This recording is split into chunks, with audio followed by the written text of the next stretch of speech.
I mean, I like shopping. Is there anything so wrong with that?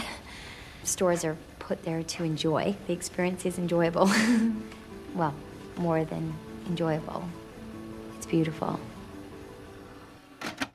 Welcome to the Graveyard Slot, where we talk about movies past their prime time. Here, we revisit old favorites with a fresh perspective to see if they deserve more hype or if they should stay buried. I'm Sarah. And I'm Sohini, and today we're talking about Confessions of a Shopaholic. Confessions of a Shopaholic is about Rebecca Bloomwood, who is addicted to shopping. Despite the fact that she has a massive amount of debt, she ends up working at a financial magazine, and we watch as she tries to navigate love, friendship, and a debt collector on her trail. The movie was released in 2009, and it was directed by P.J. Hogan, who is also known for My Best Friend's Wedding, The Dressmaker, and the 2003 version of Peter Pan. We wanted to talk about this movie because we realized that it had an unfairly low rating of 26% on Rotten Tomatoes, when we both have pretty fond memories of it. In fact, it's one of Sohini's all-time favorite movies. So, of course, we had to cover it here on the Graveyard Slot and figure out if it's as unenjoyable as most seem to think, or if it's got enough merit to bring back from the dead. Good thing I know CPR. Yeah.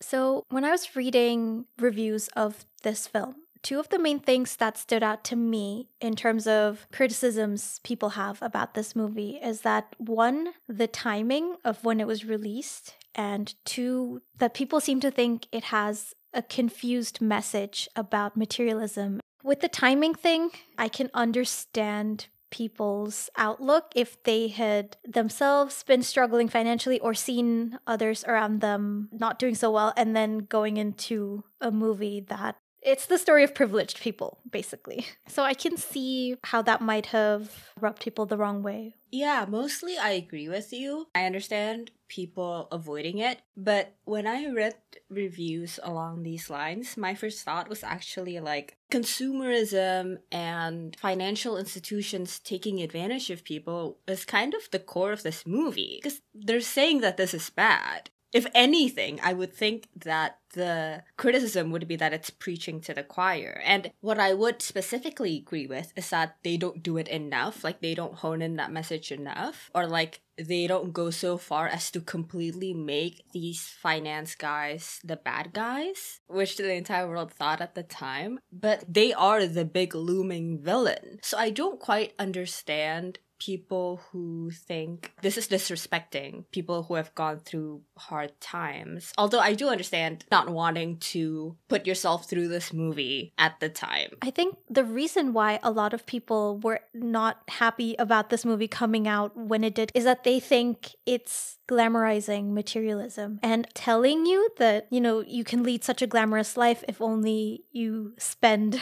big bucks. So, for example, one review that I felt was sort of missing the point of the movie is from theindependentcritic.com, and it says, "The problem is that filmmaker P.J. Hogan spends so much time glorifying everything Gucci and Prada. By the time the film gets down to moralizing, it feels misguided and vacant."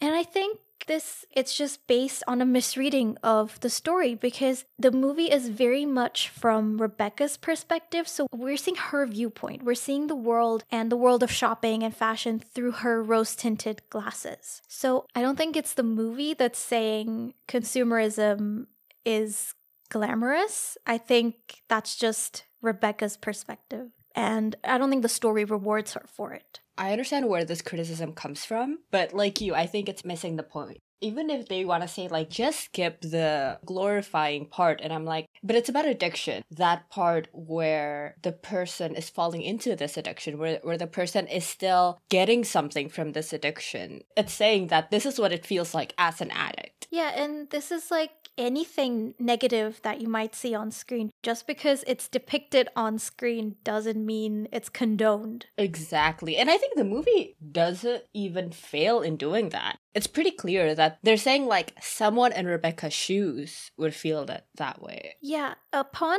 a closer reading of the movie, definitely I think it becomes clearer and clearer that we're very much in Rebecca's world. I do think the movie could have gone several steps further with this because it does take us out of her perspective once in a while, so I don't think it would have been particularly jarring to have more of this where we as an audience take a step back from Rebecca's mind and get to see her irrational behavior for what it is, which is basically self-destructive and not at all glamorous. You're right, because they already have the talking mannequins, the narration. If they even ramp it up more, like also have other fantastical elements, that would work. Yeah, and I don't think it would have been out of place at all because one of the things I actually really like about this film is that it leans into the absurdity and it does it quite well because there are some really, really over-the-top moments, but to me, it never seems strained. It fits and it works. And I think they could have gone even further. Yeah, it's definitely like also the fantasy of New York almost, right? And that's actually what I saw in a lot of reviews, that it felt like a knockoff of Sex and the City and The Devil Wears Prada. But actually, there is a review that I agree with to an extent from the Philadelphia Inquirer that reads, "The film's recycled nature is most evident in director P.J. Hogan's attempt to marry the facial hijinks of an I Love Lucy episode to an addiction scenario that would not be out of place in The Lost Weekend." And this is part of a somewhat lukewarm, verging on negative review for this movie, but I think it's actually correct and not necessarily in a bad way, because they do manage to pull off a quite realistic and grim depiction of addiction and its fallout while doing a more comedic take on it and, you know, have it be more bubbly and full of hijinks. And I don't think that makes it bad, especially now if you think of what's in the television landscape. We have more dramedies that are dark and really, really funny. They're pretty serious, but they have these almost jarring comedic moments. It's more like dark comedy. Whereas this one, I guess it's more like on the surface it's a comedy, but it has these jarring, serious moments. Putting those two tones and genres together, I think is actually a really creative and fun endeavor. And I don't think that that's a negative to this movie.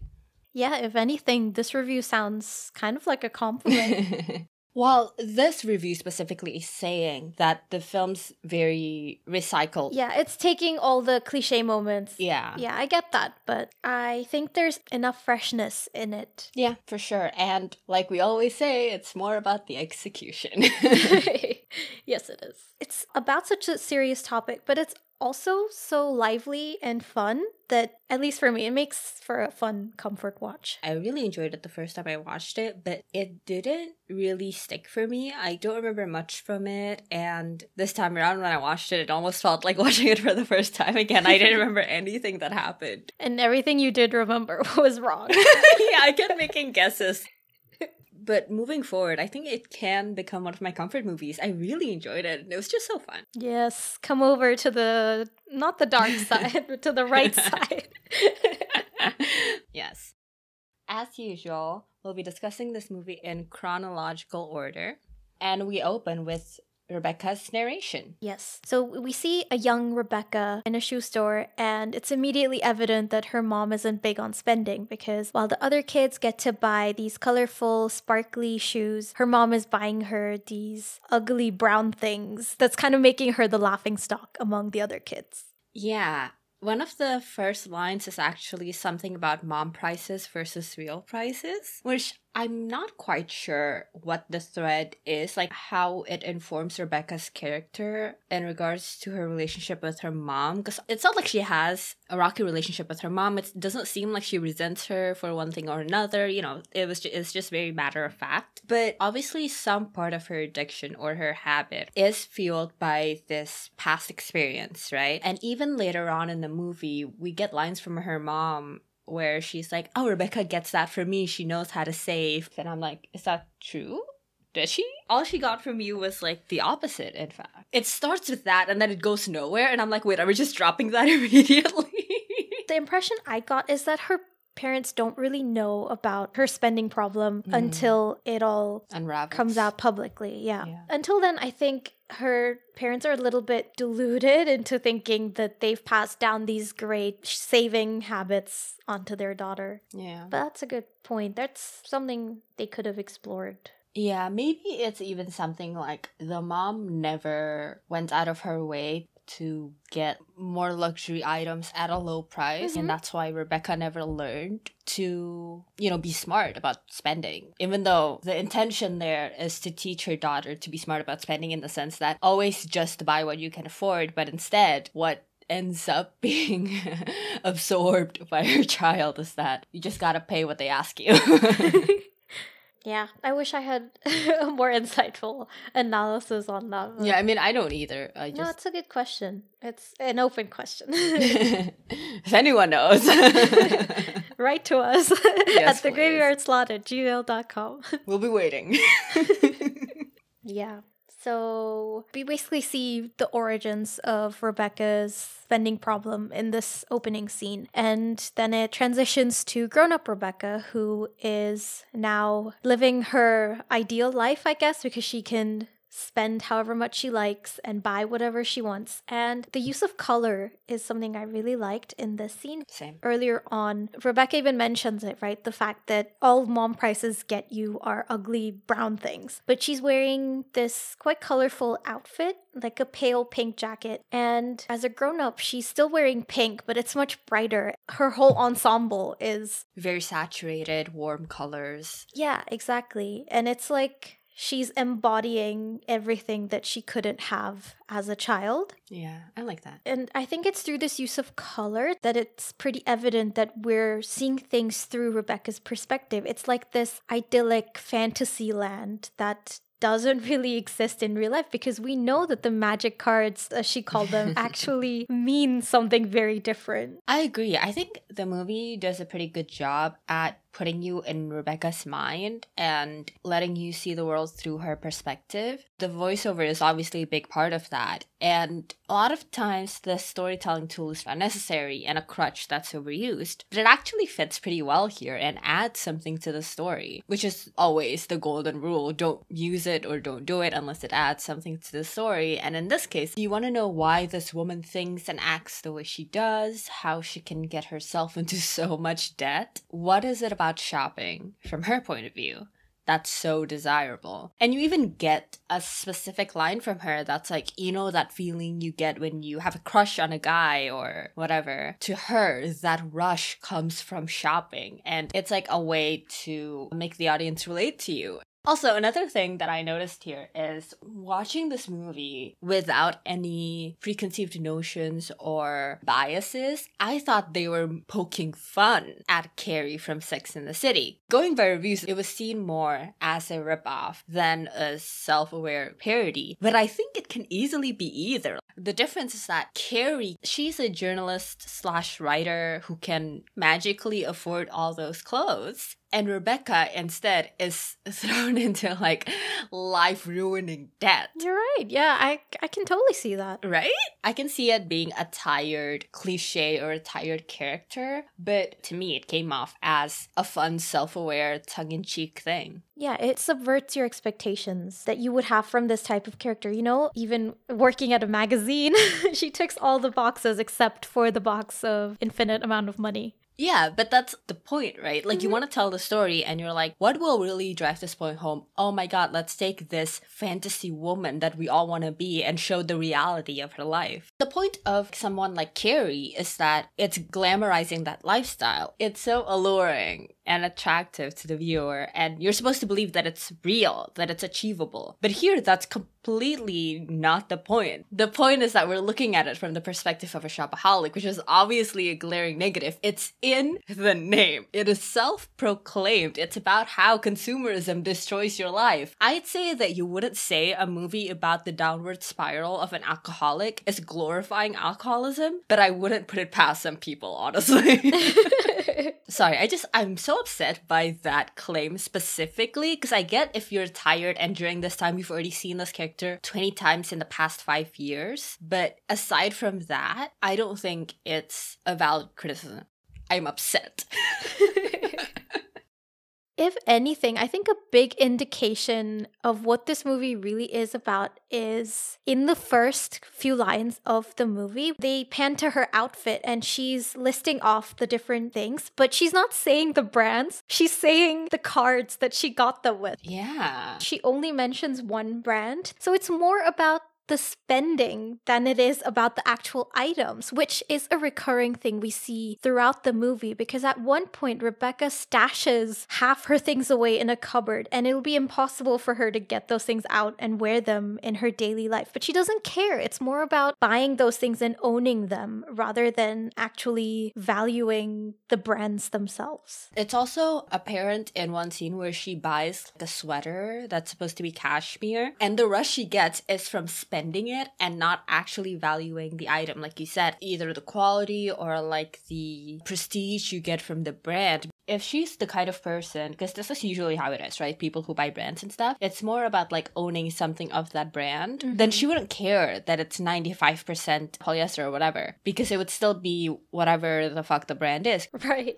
Another thing we get in the opening of the movie is this montage of Rebecca shopping and talking about what shopping means to her. And there are these grand perspectives, like from the ceiling down, and it just makes Rebecca look really tiny in comparison to her surroundings. And it just felt like it's an indication of her identity getting swallowed up by this huge addiction. That's a great point. Later on as well, she walks past these giant adverts and these huge people on the billboard. And I love the contrast of it because it's just the real person in comparison to the larger than life surroundings. Yeah, I agree. The look of this movie is really nice and well thought out. And not just the cinematography, but also the physical acting. I think it's just a bit of a treat for the eyes. Yeah, it's a very beautiful film. Yeah. Just visually. The rest we'll figure out in this discussion. Mm-hmm.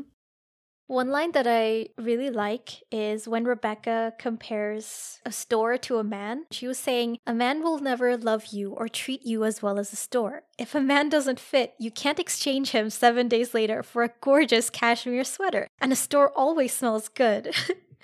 To me, this line makes it clear that humans couldn't live up to her standards of perfection, and this applies to her as well, because I think a big thing Rebecca does is use clothing and accessories as a way to hide these flaws that she thinks she has, and idolizing this standard of perfection that's just not possible for a human to attain. I agree. Yeah, my notes just read, "You can't exchange a man." Girl, I feel the same. So the actual story starts with Rebecca on her way to an interview with a fashion magazine, and she tells her friend Suze that she's been wanting to work at Alette since she was 14 years old. And she says, "If I can just get this job, I will be happy forever." Which it is a relatable outlook, I think. Yeah, for sure. And especially in this sense, there has been times in my life where I thought that one job will be it for me. Like, I will be so happy if I can just get that one job. And, you know, it's not true. Definitely. But she also really needs this job because she's just found out her latest credit card bill. And I think this is where your point earlier comes into play, where you see her shopping and dancing around department stores, but the consequences come crashing down on her almost immediately. All of a sudden, we see her facing that credit card bill, and she looks absolutely horrified. Yeah, for sure. And I think this specifically really goes against the review that you found that said they took so long glorifying the consumerism of the story before moralizing. I think just like addiction and recovery, they go back and forth. We're only just to the beginning of the movie. We haven't even started the plot yet, and we've already gone a reality check, and we've already seen the consequences of her glorifying material things. Exactly. Going forward, we keep seeing her going back to this behavior. She keeps spending unnecessarily and getting joy from it, and temporary joy at that, and then crashing back down, and then she goes back to shopping and getting a high from it and then crashing back down. So I think like it's actually really well done in that sense. Yeah, even though elements of the story are out there and over the top, it shows the very real consequences of addiction, and it shows the struggles of navigating something like this. Yeah, for sure. And, you know, let's just say it. Is it because it's about shopping, which is like a traditionally feminine thing? Like, I don't understand. If it was about any other kind of addiction, would this movie be taken more seriously? The answer is obviously yes. That's the question. Yeah, that's a very good point. Because I saw so many reviews calling it a chick flick, using the term dismissively, I might add. And one review said something like, now I can see why chick flicks is used as a pejorative. So this movie was so bad that it finally made you sexist? So on the way to the interview, Rebecca gets sidetracked by a sale sign and she comes across a green scarf, and the mannequin wearing the scarf comes to life and starts persuading her that she should buy the scarf. And this is a great way of showing the way Rebecca projects her own inner desires and her thoughts. She's basically convincing herself to buy the product, not just because it's beautiful, but because she's imagining this whole perfect life that comes with the product. So there's this quote, the mannequin says, "The point about this scarf is that it would become part of a definition of you, of your psyche. It would make your eyes look bigger. You would walk into that Alette interview confident and poised, the girl in the green scarf." You can tell that Rebecca basically thinks that buying these things will turn her into her ideal self. And when this doesn't happen, she moves on to the next thing that she thinks might do the trick. And there's also this shot where we see Rebecca looking up at the mannequin holding up the scarf, and we can see her through the green fabric. And we see her admiring her reflection in the mirror when the scarf is draped over her. To me, it's almost like a skewed and discolored perspective because it's not the real her. Her sense of self is lost because it's tied to these external factors.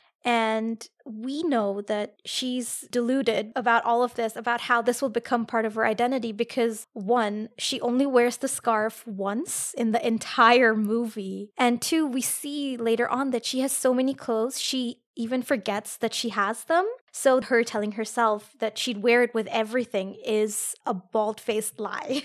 And this is where I wish we could break away from Rebecca's mind a little bit, because if we had seen the external perspective, like just a shot of Rebecca from outside the store window, like circling the mannequin, draping the scarf around herself, it would have broken that very close tie we have with Rebecca's mind. And I think that would have done the trick in breaking people's impression that this movie is glamorizing consumerism. This is very irrational behavior on Rebecca's part, but because the movie itself is so beautiful, I think unless you're really looking for it, it's hard to spot that this is actually not a beautiful thing. Yeah. First, I agree with everything you said about the mannequins. My thoughts is very similar, that it shows her delusion and her lies to herself. And, you know, when I'm listening to everything that the mannequin is saying, I'm like, they kind of nailed it. Because this isn't just true for shopaholics. It's true for everyone. That's what advertising is trying to sell you, right? This ring will give you a happy marriage. This dress will give you the best date ever. And none of that is true. But that's what you tell yourself. So, you know, it's true and it's very relatable. And this is why I kind of disagree with you saying, like, we should have more of an outside perspective. I think they wanted to suck you in. They wanted you to feel the way Rebecca does. And when you're in that high, suddenly give you a reality check and kind of bring you crashing back down. So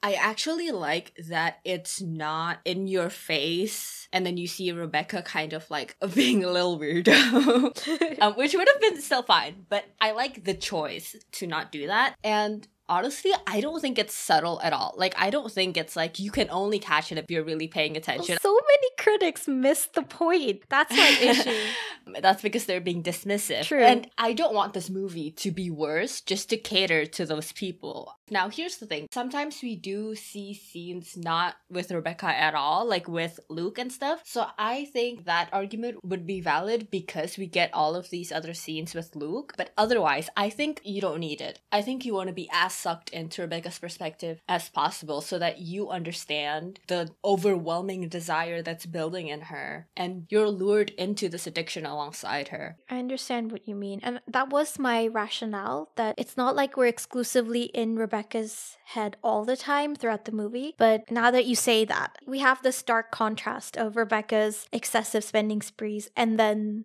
the fallout afterwards. So I guess in a way that might dilute the sense of fallout. It might also interfere with the sense of sympathy that we feel with her because we're there right alongside her experiencing the things that she is. So fair enough. I also especially like how the realities of her life do kind of seep into her delusion, because even as all of this is happening, suddenly we see her apartment and there's so many clothes. And even if we are in her head, as an audience, we see the truth of what's actually happening. And so it's more like little hints of like reality seeping in. You get the bill, and when she's talking to her friend, she kind of lectures her on her charges on her credit cards and everything. So I like that even when you're in the delusion, even when you're in Rebecca's mind, you can't quite put blinders on. That's a great point. And actually, I really like the contrast between the way her room is organized and the way we see the clothes in the department store, because in the room it's all organized by color, and at first glance it looks quite beautiful, but then you can see that every visible space is crammed with clothes and it's almost claustrophobic in a way. But then in contrast, when Rebecca's shopping, these clothes are organized in neat little stacks, and it's almost like, oh, there's only 2 of these sweaters and that's it. You know, you could be the owner of this exclusive item that we don't have 50 more of in the back. And it's almost like this dreamland versus the reality. And the reality is still tinted by Rebecca's perspective. But like you said, it's hard to ignore that it's far from beautiful. So Rebecca decides to buy the scarf, but perhaps unsurprisingly, she doesn't have enough money. So she rushes to the nearest hot dog stand and she's trying to get cash any way possible from the hot dog vendor when this man gives her the $20. So this is where she meets Luke, who is the love interest in the story. And the thing that struck me about this scene is Rebecca slips into a lie so easily about the scarf being for her sick great aunt. And I realized rewatching this movie that we truly don't know anything real about Rebecca except for the fact that she loves shopping, because the rest of her identity is just a haphazard collection of lies. Yeah, I think that's what it is, right? She's built an image of herself using the clothes and the things that she's bought to become the woman she wants to be, instead of actually doing things in her life that will make her into that woman. Yeah, and instead of using the clothes to accent things that are already part of her identity, she's using the clothes to try and build an identity. Yeah, and I do like that aspect of fashion, but I think it's the fact that it's coupled with everything else that she just becomes almost entirely fabricated by her dreams. Delusions, more like. Because, of course, I don't think there's anything wrong with using clothes as a way to develop or experiment with your identity. But I think it becomes problematic when you become too dependent on it. And that's what Rebecca's problem is. It's because it's not just that she's trying to build an identity, it's that I think she's trying to hide behind it. Yeah, and that's the whole thing with addiction, right? Taking this one thing too far. Yeah.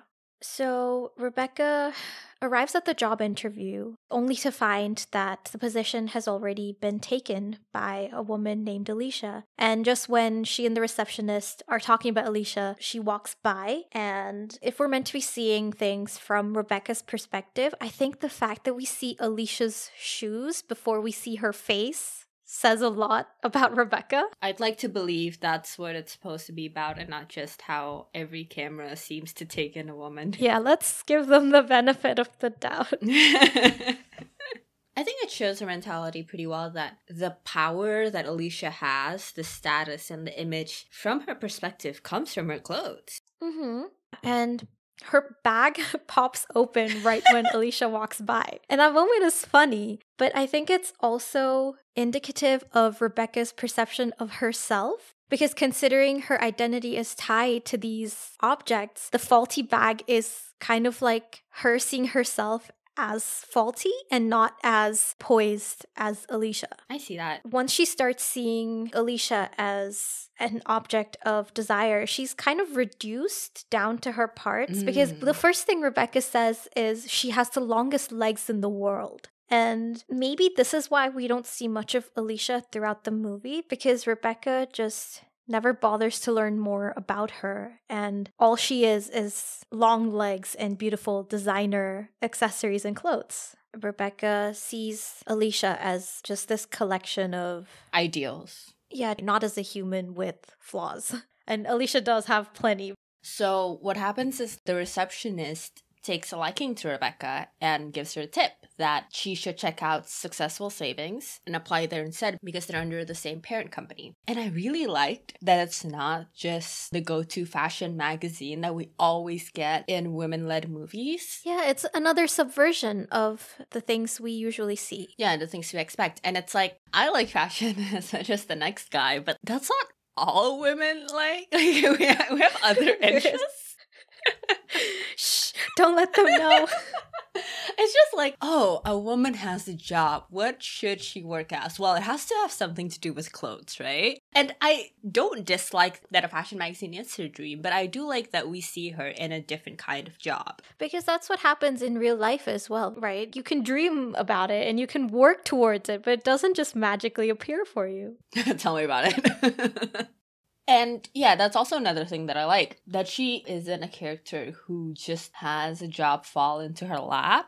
Previously, she was working at a gardening magazine. She's literally working her way up to her dream. We don't know much about Rebecca, yet she's such a sympathetic character. Like, she's someone you can root for. I think it's because despite how fantastical her life seems to be at its heights, she's surprisingly grounded and relatable. Mm-hmm. Like the thing with her job, you know, her having moved around, circling closer and closer to the job she actually wants, her extravagant spending actually having consequences, and her actually living paycheck to paycheck is very real. And the details that's building up her characters is really grounded, and it helps suspend your disbelief during the heights of the fantastical moments of this movie. Yeah, and I think her inclination to build an ideal life and an ideal self out of these external factors is something that probably everyone can relate to. It's a very human sentiment.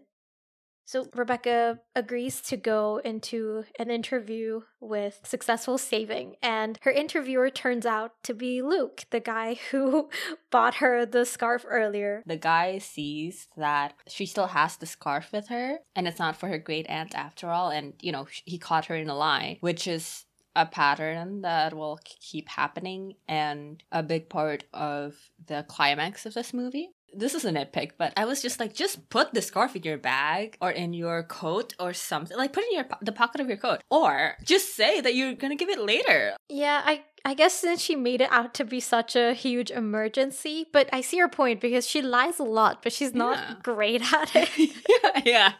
And he asks her about her ability to speak Finnish, and again, she doesn't know how to get out of that. Yeah, she just goes into this over-the-top diversion to change the subject. Oh yeah, she should have just said, I used to live there, because we find out that's true.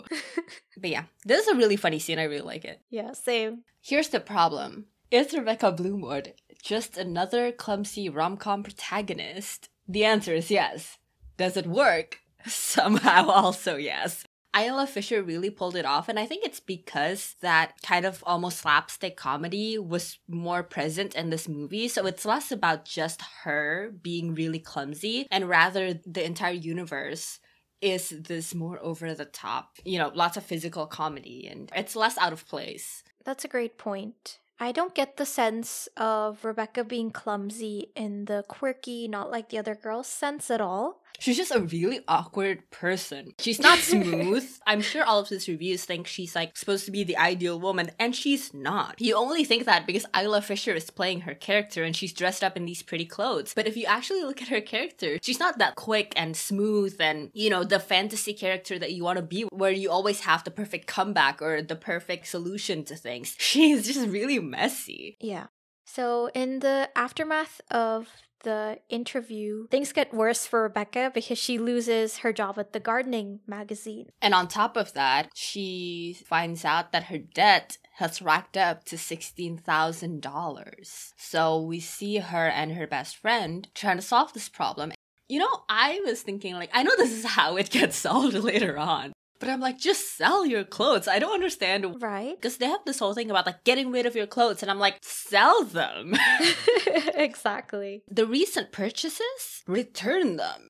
I guess it's just because we're in Rebecca's irrational world. Because to her, these clothes stand for much more than just clothes. It's the appeal of having the perfect life behind those clothes. So I guess she's unwilling to let it go.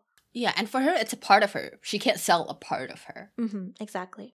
And to make matters worse, she gets a call from Derek Smith, who is a debt collector who's been trying to get in touch with her. And she's been lying to him about why she can't pick up his calls for a variety of reasons. Being sick, being injured, being away in a different country. But Suze is covering for her. She's the one picking up the calls and saying that Rebecca is unavailable. Yeah, and there's this wild scene where they're scrambling around for this list of excuses that they keep stuffed away somewhere. And this is one of many of these over-the-top moments in the movie, but I think it works quite well because the movie fully leans into the absurdity of it. And it's reflected in these far-fetched excuses that Rebecca thinks up as well. Yeah.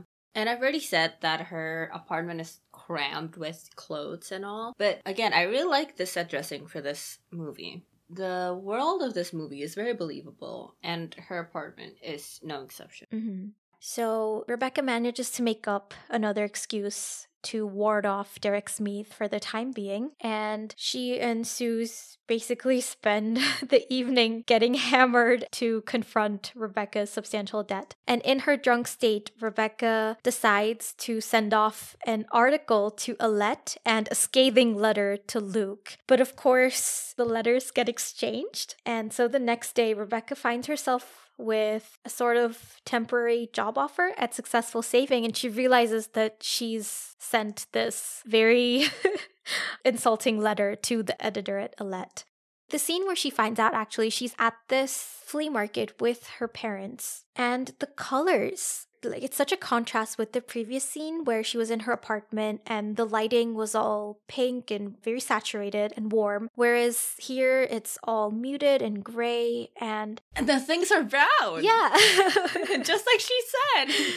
And I guess this shows the stark contrast between Rebecca and her parents and the differences in their outlook towards spending. And actually, we see this kind of repeated throughout the rest of the movie as well, because whenever Rebecca is with her parents, or also when she's at Successful Saving, the colors are more neutral and she's the one who stands out within them. Whereas when she's at home or she's shopping or she's at Alette, she blends in a little bit more. So I think maybe it says something that she stands out more at Successful Saving than she does at Alette. I think that your reading is quite accurate for the flea market. Because, again, it harkens back to the opening line of mom prices versus real prices and brown things versus the things that she wants to buy. But for Successful Savings, I think it's just more about her not being the typical hire for that kind of magazine. And this is another criticism where like this movie is trying too hard to be Legally Blonde, which I don't agree with, but it's supposed to be that effect. But the point you made with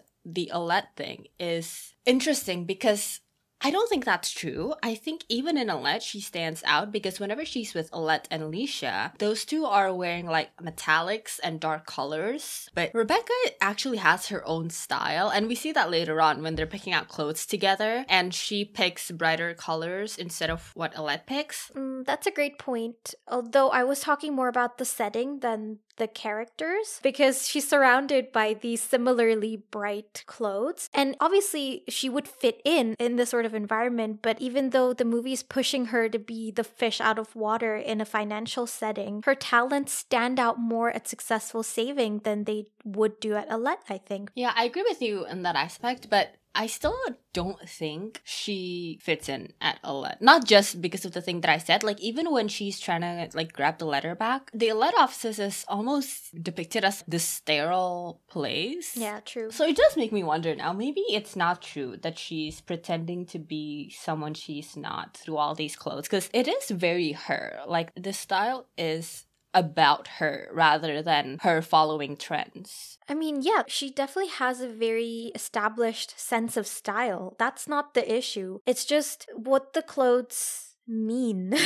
Yeah, I got that. I guess it's just different kinds of people, right? Maybe there are shopaholics that are also, I guess their issue is intertwined with looking for self-esteem in the trends that people tell you to follow. I guess with Rebecca, that's not part of why she shops. Yeah. Because I think it's her love for fashion that has already given her a very distinct sense of style. I do like that, actually, that it's not just about self-esteem in the sense that, oh, I want to be pretty, because it's not about that. Yeah, exactly. Because, like, you know, as we see in the Shopaholics Anonymous, they don't have a shallow perspective of this issue. The movie, I mean. It just happens to be that we're following a woman who is into fashion. She might as well have been buying, you know, really shitty clothing. Mm-hmm. So Rebecca manages to get the letter back from Alette, and she ends up on this trial run at Successful Saving. The letter that prompts Successful Savings to offer her a job is a piece on shoes as investments. And I thought shoes as an investment is such a great idea for an article. Like, it's a decent idea.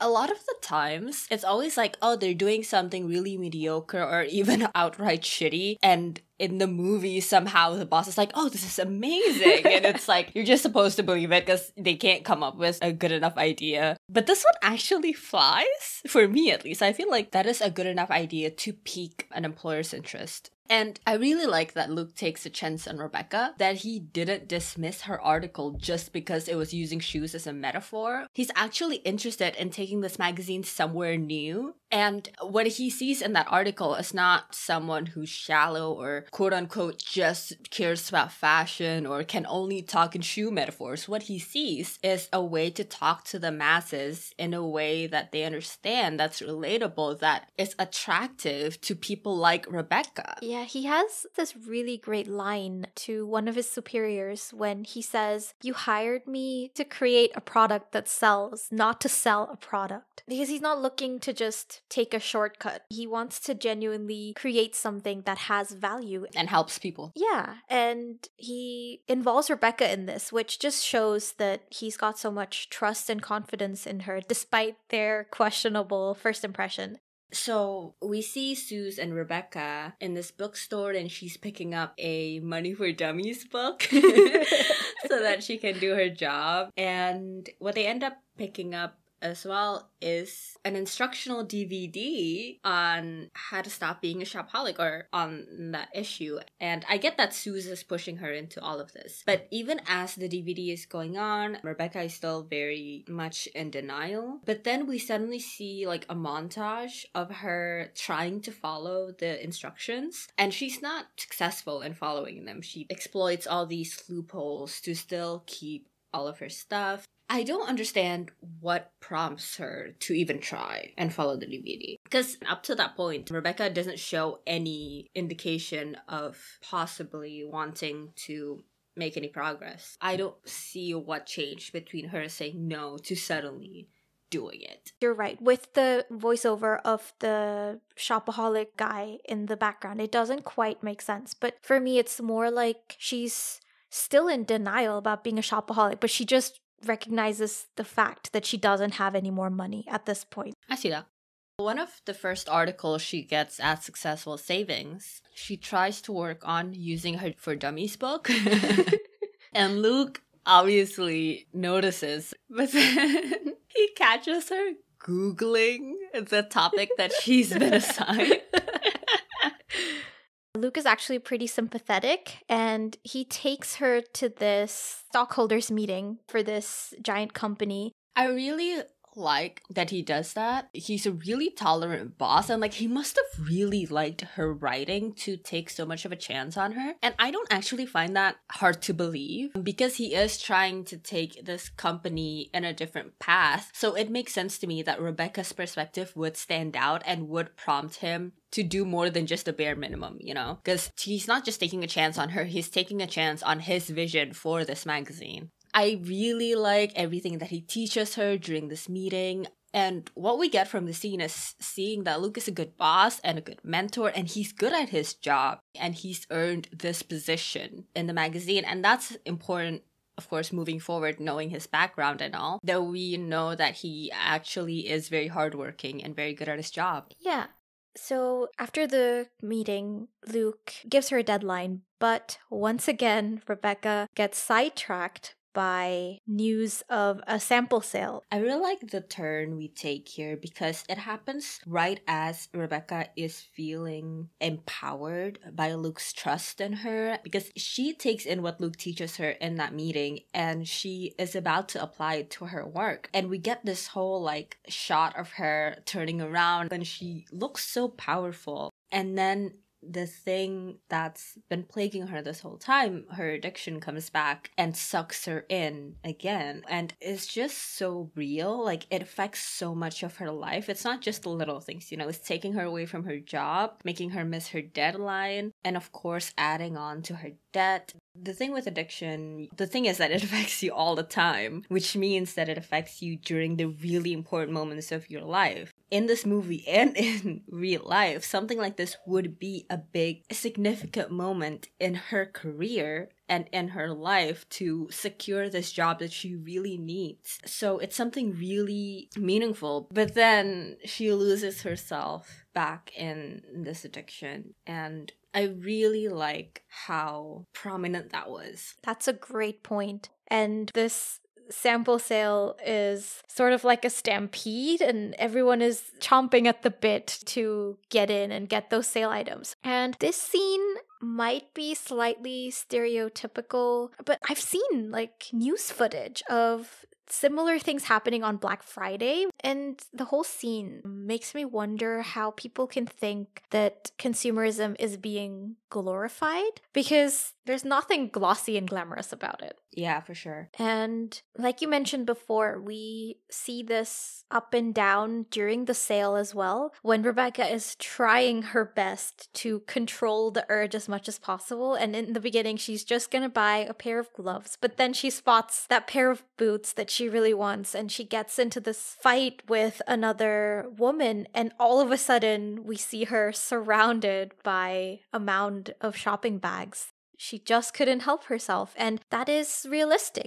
One of the heartbreaking moments is, you know, when she comes out of this haze, I guess she looks at her purchases again, and they're not as they seemed when she first bought them. She buys what is supposed to be a cashmere sweater that turns out to only be 5% cashmere. And it inspires her to write the article that she was assigned. She uses her experience and her disappointment in her cashmere sweater as the language of finance, and she submits it to Luke, and he really likes it. There's this funny line during this scene when Luke asks, "Is it by Rebecca Bloomwood?" And Rebecca is so offended. She's like, "Yes, my roommate Sue saw me write it."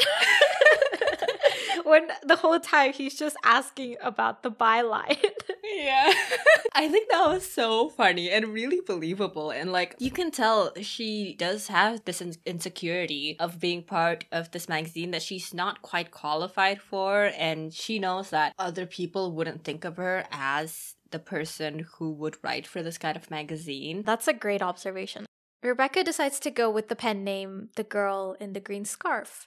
I don't know how I feel about that. Her reasoning is for it to come off as an everyman kind of figure. Well, that's what she tells Luke, but I feel like her actual motivation is that she doesn't want to be too associated for when she eventually wants to try and get a job at Alette. Which is really funny because it's not a secret that it's her. Alette knows that she's the girl in the green scarf, so like her entire point is moot. True. But the article does really well. And Luke is praising her during their company meeting. And during this meeting, the receptionist keeps getting calls from Derek Smith looking for Rebecca, and obviously she's trying to dodge him. They end up transferring the call into the office that they're having the meeting in, and Luke picks up the call and Rebecca climbs onto the table and snatches the phone from him. And it's really over the top, but I love how Luke reacts. What he does is literally he's just standing there like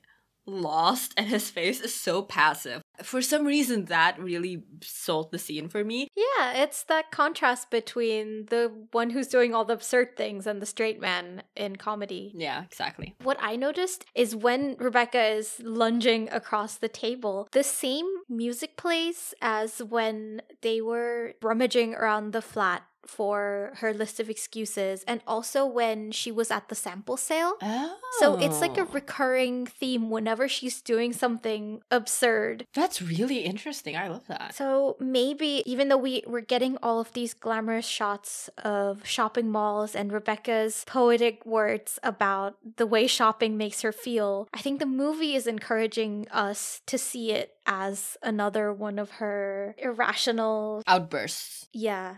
So Rebecca ends up telling Luke that Derek Smith is an ex-boyfriend who's been stalking her, which will eventually have a pretty big fallout. And this is one thing I really like about this movie, is that it has a good way of building on these mishaps and having a fallout for each of her bad decisions. And we see it coming. It doesn't appear out of nowhere, because even as things are going well for Rebecca, she's also making these pretty bad decisions at every step that we know as the viewer that this is not going to end well for her. Yeah, it's a looming threat. Mm-hmm.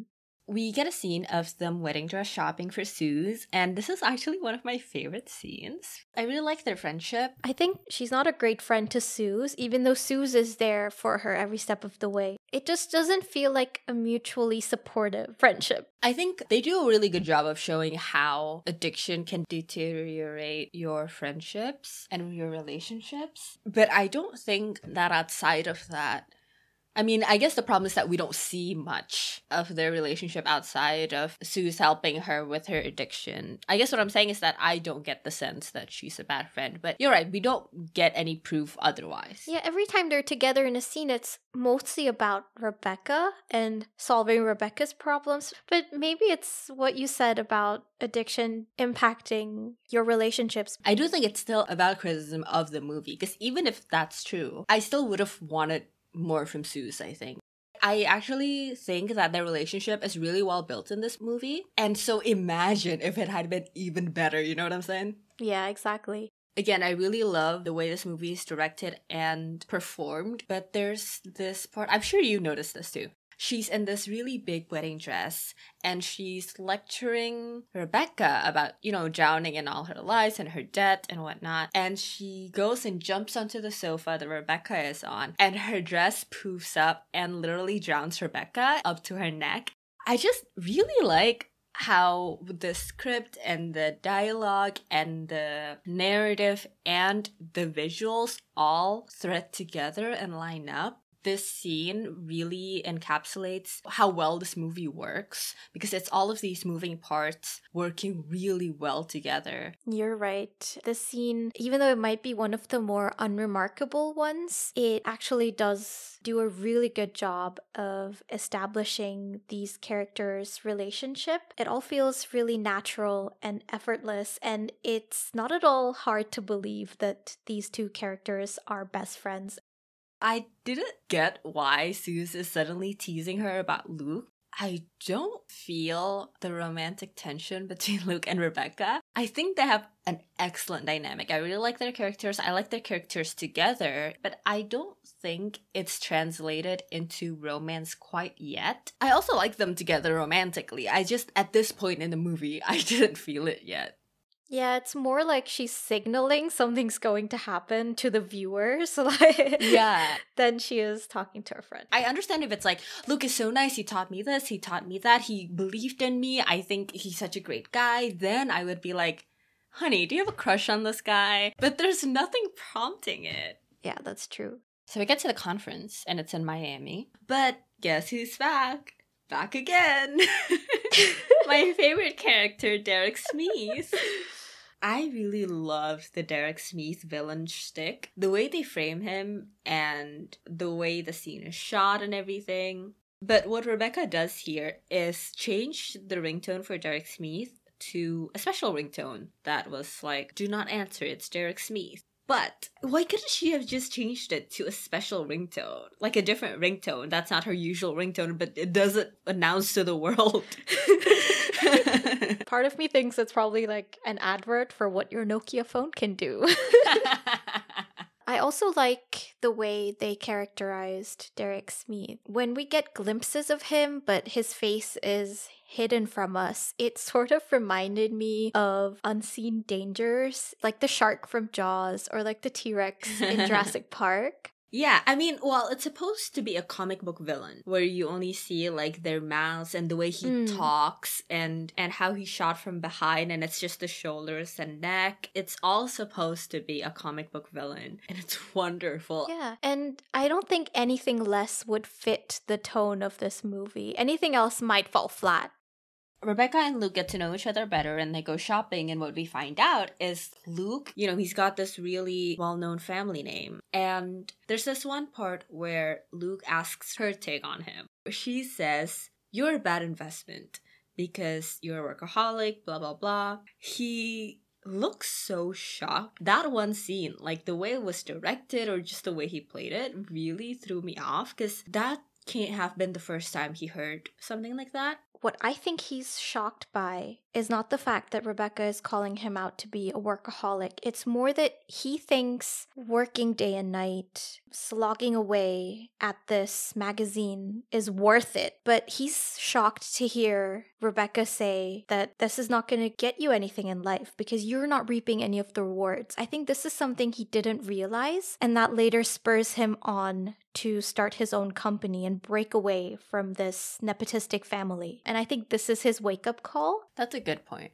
It's really nice how the whole nepotism thing threads through the whole story, an ongoing present theme throughout the movie. I really like it. Yeah, and both Rebecca and Luke have opposing approaches to this nepotism thing, because while Luke is trying to get away from it, Rebecca is taking advantage of it. And this difference between them is also reflected in their attitudes towards appearances, because I guess it's a product of their upbringings. Because while they're shopping, Luke says, "I don't want to be defined by clothes or labels or family." And I guess getting judged on all these external factors and his family name and the wealth that comes with it have led him to prioritize internal things more, like his values and his work ethic. Whereas Rebecca's sense of self is more muddled because she's been deprived of these external things in her childhood. And so she views having those things as the ideal lifestyle. So she's like the opposite of Luke, where she places more value on these external factors, the flashy clothes and accessories that make your life seem more glamorous from the outside. So I like that they are sort of at at odds with each other. And I think while they're growing as people, they help each other see another side to the story. Yeah, I agree with you. I really liked Luke as a character as well. He has a bit of that whole like, oh, perfect rom-com guy. Yeah. It's true. But what I do like is at least he has his own struggles. We can see him trying to make a name for himself. Yeah, and he has a personality. We also get more Felicia here. She hears Alette call Luke Mr. Sherman. All of a sudden, we get the clear idea that she's targeting him for his wealth. Yeah, we get that she cares about wealth and status and image, but otherwise, up to this point, the movie hasn't fallen into the trap of making her the obvious, like, woman we're supposed to hate as the villain. Mm-hmm. But it does go down that route. Yeah. And I think it's really unfortunate because I don't think the movie needed that. She also doesn't have that much screen time. She doesn't add anything to the story. The character doesn't have enough of a personality to stand on her own. What I think she is, which is the bare minimum, is that she's a vehicle for Rebecca's characterization, because Rebecca calls her the girl with the perfect everything. With this, she's pretty much doing the same thing that she does to the store mannequins, which is just projecting a fantasy onto her, because she barely knows anything about her. All she's doing is just imagining that her life must be perfect and that she has everything she could ever want. I think it would have been more impactful if we had seen Rebecca's statement about her being perfect contrasted by seeing a more human side of Alicia, because then we would have seen how warped Rebecca's perspective is and how she kind of only sees people's worth based on their appearance and how they dress. Because she makes a similar comment to Luke before when she's like, if you know how to shop, why do you dress this way? And when he's in his fancy tuxedo, she's like, now you look like an editor. And she places more importance on appearances. And that's not necessarily a bad thing. It's not bad to care about how you look. It's just that your outside doesn't show everything on the inside. Alicia is barely in the movie is my problem. And we get such an entrance for her, and then nothing happens. That's just my entire problem with her character. For how little we got out of her and how, like, all of it was so shitty, we should have just not had her at all. It ends up just being detrimental to the movie. Suze convinces Rebecca to go to a Shopaholics Anonymous meeting, and we see all kinds of people struggling with this addiction. Rebecca is still in denial, but she does this whole spiel about shopping and how it makes her feel and what it's about and what it means. I think Rebecca's little speech is a pretty good indication of where her mindset is at, which I think is stuck at the moment when she was a child and when she was dreaming about one day becoming a grown-up and having the freedom to buy anything she wants. Because she says this line, all you have to do is hand over a little card. And it's just so diluted, and it's the same perception that she had as a child, that all you need are these magic cards, and then you hand them over and the shiny things are yours. And the fact that even as a grown-up, when she knows how money works, she still is clinging on to this delusion. Yeah, it's pretty sad. I mean, I guess for her it's quite true. She hasn't paid for any of that shit. Yeah, she's like, I'll do it later. Yeah. It'll be fine. But we finally get to the ball. Rebecca's grand plan was to meet and impress the editor of Alette magazine, but it obviously backfires a little bit. It's just the movie not rewarding her for her behavior. Rebecca's real bad at networking. Yeah. But later on during this ball, they got onto the balcony and Rebecca and Luke have a little moment. And as you know, I'm not a big fan of the kiss in this scene. Rebecca and Luke acting on their feelings at this point in their relationship is both hard to believe and a little inappropriate. His role is her boss and her direct supervisor, and also like the big boss at the magazine. And I'm not saying like he's being a bad dude or like this is, proof that he's actually a creep or a predator or whatever.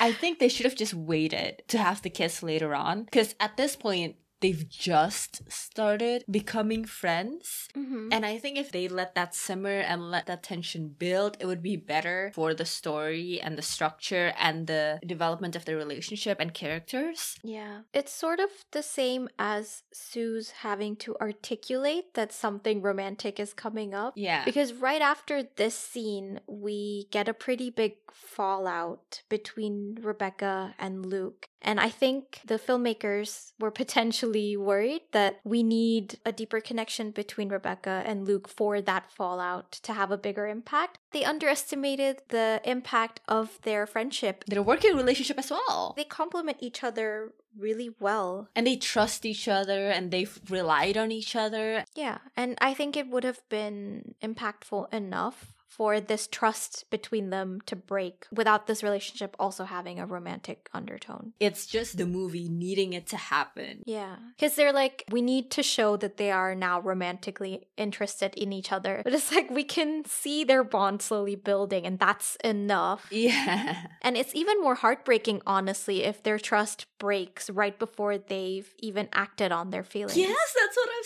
saying. We get another encounter with Derek Smith, and this time, it's a personal, personal contact. They're in the same elevator, and she calls his number, and okay, here's the thing. His ringtone is the Batman theme song, and I love it so much. He's such a comic book villain. It just works so well. I love it. I love him. He's my favorite character. She realizes it's him, and she tries to hide her phone, shoves it into her bag. He calls her back and it rings, and again she can't open her fucking bag. She has so many bags and she can't open a single one of them.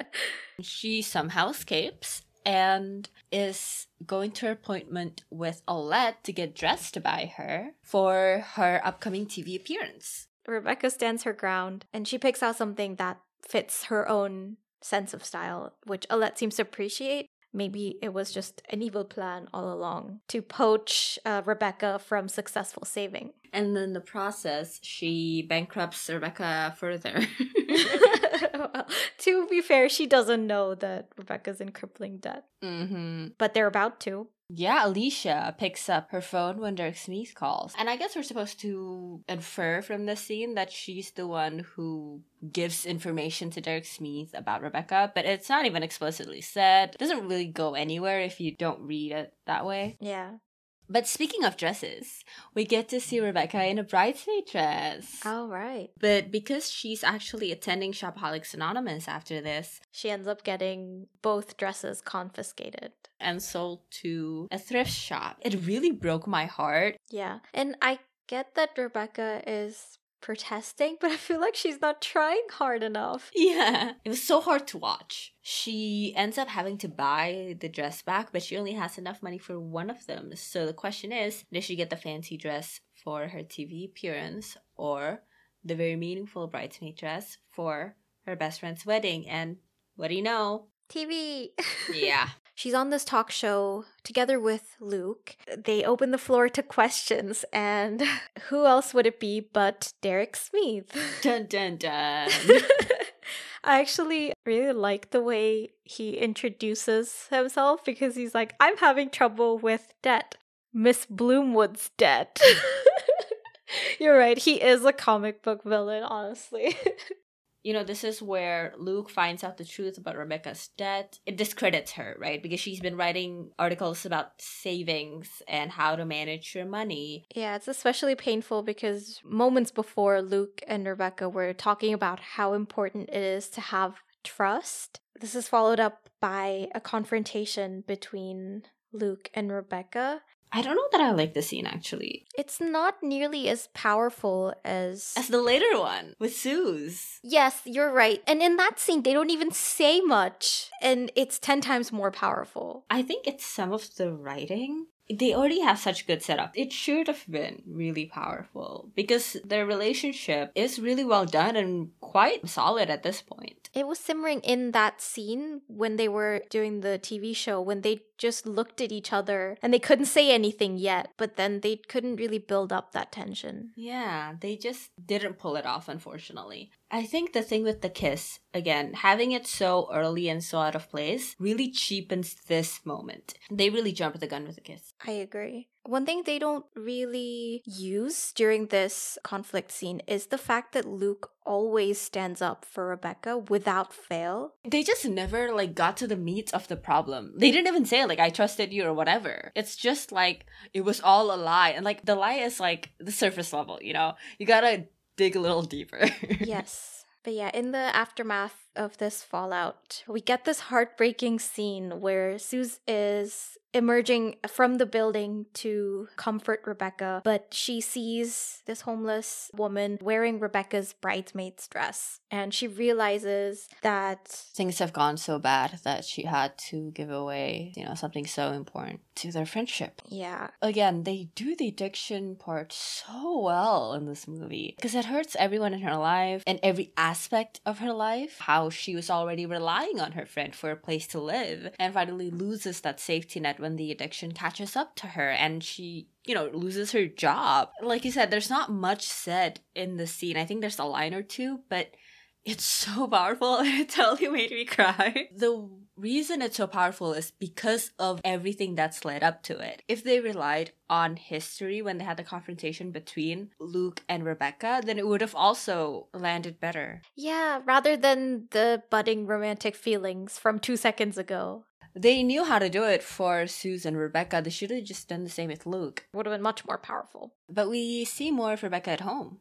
She's actually being visited by Alette, who has a job offer for her. And she ends up turning it down. I have to say, though, if I were her, I would have taken the job. She is $16,000 in debt with no prospects. But, for once in her life, she's being honest. In the real world, I don't think you would turn that down. Yeah, realistically, fair enough. But she comes up with the solution that's been staring her in the face all along, which is that she decides to sell all of her stuff. And the big prize at the end is her auctioning off the green scarf. They have this intense auction for the scarf, and this woman at the sale, she ends up buying it, and Rebecca, even though she snatches it away at the last minute, she hands it over herself. And I have mixed feelings about the line Rebecca says about the scarf, because she says it could bring you love. And she's still giving material things so much meaning in her life, because it wasn't the scarf that brought her love. It was a chance meeting with Luke, and she would have met him anyway, even if she hadn't taken the detour to buy the scarf. I wanted to see her disillusionment with clothes. Maybe the process of sorting through them and deciding what to keep and what to sell, and realizing that none of these clothes ever had a hand in her achievements. It's true that clothes can make you feel more confident, but ultimately it's still you, not the magic clothes. That line I really don't like for a different reason though. The love thing, it's not even you kissed some guy 4 days ago. She should have said it could lead you to places that you wouldn't expect or whatever, but not love. That wouldn't be the first thing that comes to mind when I think of this movie or the journey that she's been on, But you're right, the scene would be amazing if instead of building up the myth of the scarf, it's the other way around. You suddenly just see the scarf as nothing but a regular green scarf. But she's kind of, let go of all this weight. She clears her debt with Derek Smeeth in quarters, I guess. And it's actually a really fun scene. I do like seeing her with the jars around her. It's just a nice shot. It contrasts pretty nicely with how we've seen her before, lying on the floor surrounded by bills. The one thing I wonder though is her attitude is, I did the same thing you did, which is give you what you deserve, but in the most inconvenient way possible. And she makes it out to be as equal to what he did to her. And I just wonder if that is true, because he was just doing his job. And it's not like he didn't give her a chance. He gave her countless chances. We're supposed to see him as the relentless and often unethical and, harassing debt collector. The problem is that Rebecca is a special case. Like, she should have paid her debts, but, like, she's supposed to be the kind of debt collector that's, like, harassing honest people, and they're quite literally making their lives hell, because that's what debt collectors are. Because they're not even, like, the real original owner of the debt. He's working for a company who buys up other people's debts. Because Rebecca doesn't even remember, like, what company he works for. Like, she has to, like, track all her debts and, like, oh, now it's bought up by this company, right? And those companies are predatory. Oh, that's why he was doodling sharks. Exactly. But the problem is that Rebecca is also in the wrong, which isn't the usual case. Yeah. They kind of shot themselves in the foot here. Yeah. The only thing she has now is actually the bridesmaid dress. And she attends Susan's wedding. And I guess they've been out of touch this whole time. And it's a really sweet scene. It's your favorite scene, right? Yeah, it's one of my favorite scenes because I like that they don't say anything, just her showing up at the wedding and somehow having gotten the dress back is enough for Suze to see that she's making an effort here. It's that kind of relationship where you don't really need words, and I think they portrayed that really well. It's a really touching scene. After the wedding, she's strolling down the street and sees all these mannequins in the window dressing. They try to persuade her to go for this new handbag or this new dress, and she kind of signals back like, I have a handbag and I have a dress, and because she resists, the mannequins start clapping for her. The way I see it is because it's a projection of her internal state of mind that's finally showing internal satisfaction, not external validation. That's a great read. It's not that she doesn't need a bag because she already has a bag. It's that she doesn't need that bag because she doesn't need that to define her personality anymore. So she's happily basking in the applause of the mannequins when she meets Luke on the street. And I think this is a nice parallel with the introduction scene where we saw her face to face with a guy and he was kind of smiling at her until he realizes that she's not looking at him, she's looking at a window display. Oh yeah. But what we find out is that he actually has the scarf because he was both bidders at the auction. My question is, why have two bidders against each other? I think it is useful to intimidate other bidders, but not to intimidate each other. You're working for the same guy. Maybe one of them just went rogue and wanted the scarf for herself. Yeah, and I mean, Rebecca even gives her advice on how to wear her scarf. I mean, she says, like, don't wear it with yellow. Which is unfortunate because she's blonde, so she'll have to dye her hair. But that's the thing. She's the new girl with the green scarf. So that means she has to dye her hair red. She has to change her name to Rebecca. And of course, she has to shoulder Rebecca's debt. Yeah, it's like a magic sisterhood of the traveling green scarf. Yes.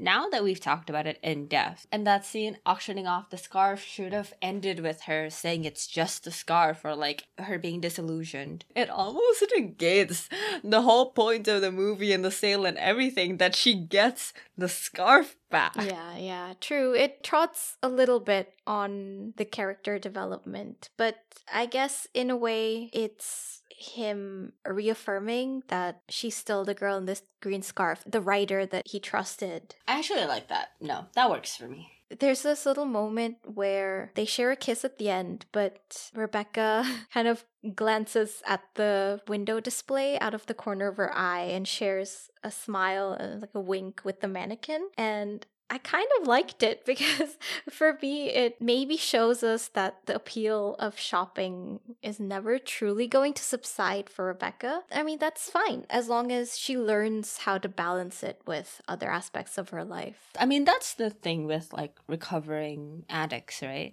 It's not that the addiction goes away. Yeah. It's that you learn to not succumb to it. It's a somber ending. So, in absurd conclusion, the buyer of the scarf will be the next girl in the green scarf and have to shoulder her debt. Yep, the debt goes where the scarf goes. And it'll go through the generations. Every girl with a green scarf will have to carry this burden. Forevermore. Uh-huh. Yeah, and Rebecca, despite having so many bags, can't open any of them because obviously Suze has been gluing them all in an effort to stop her spending. So she can't access her wallet, obviously. If you think about it, that is what led Rebecca to stop shopping. If you think about it really hard. Like a domino effect. Yeah, exactly. Well, that was a really fun episode. I'm glad you made us watch this movie, this favorite movie of yours. I don't know that my opinions have changed. Maybe it's just that I understand it better now. Again, like I said, it's a very well-oiled machine. The directing and the set design and everything, and it's just a joy to watch. So I would 100% recommend this movie. It is a crime that it has 26% on Rotten Tomatoes. Yeah, of course, I would agree with you. It's still one of my favorites, and after having looked at it in this much detail, I still really like it, and I found more aspects about it that I like. And I think it is horribly misunderstood by most critics, and I think it deserves a second chance. So I would absolutely recommend this movie. Mm-hmm. Next time, we'll be discussing Hannah Montana, the movie. If you have any thoughts for us to share on the next episode, send them in to @graveyard_slot on Twitter and Instagram, or email us at thegraveyardslot@gmail.com so we can share on the podcast. If you enjoyed this episode, please rate and review. Thank you for listening, and we'll see you on the next episode of The Graveyard Slot.